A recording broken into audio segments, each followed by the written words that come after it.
was in New York for about 10 years, and then that was the time of the stock collapse and the Great Depression, and my father died, so my mother moved the family, which was my brother and I, out to California. And we had a couple of uncles who were in the film business, and my brother, who had been at Columbia University before, because we needed a living, stopped school, and he started working as a reader at RKO Radio Pictures. And I went and started Beverly Hills High School, and went through high school and started at UCLA. And every summer I'd work as a messenger boy at RKO Radio Pictures on Gower Street. And after 2 years of being a messenger boy, they offered me, this was just summers because I would go back to school, they offered me a job in the editing department. So I stopped school and I started that.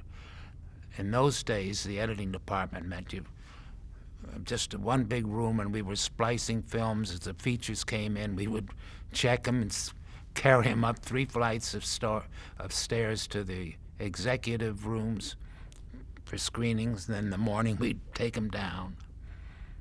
And from there, all of a sudden, we had World War II started. We were 1941, Pearl Harbor,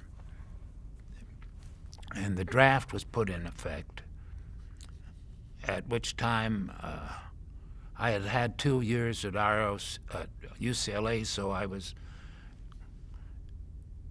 when the war started, I was drafted, but because of being ROTC, I was made a tech sergeant. That's 5 stripes, and we got sent to MacArthur, and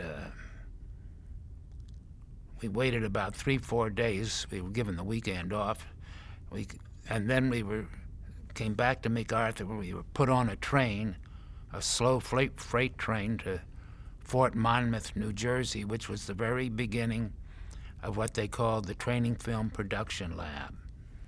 And I was considered an editor in those days, even though I only had the experience of an assistant.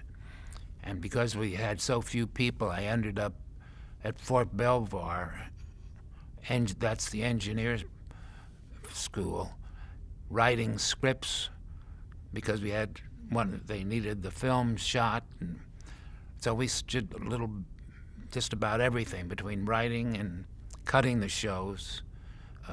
It's sort of a great background for me.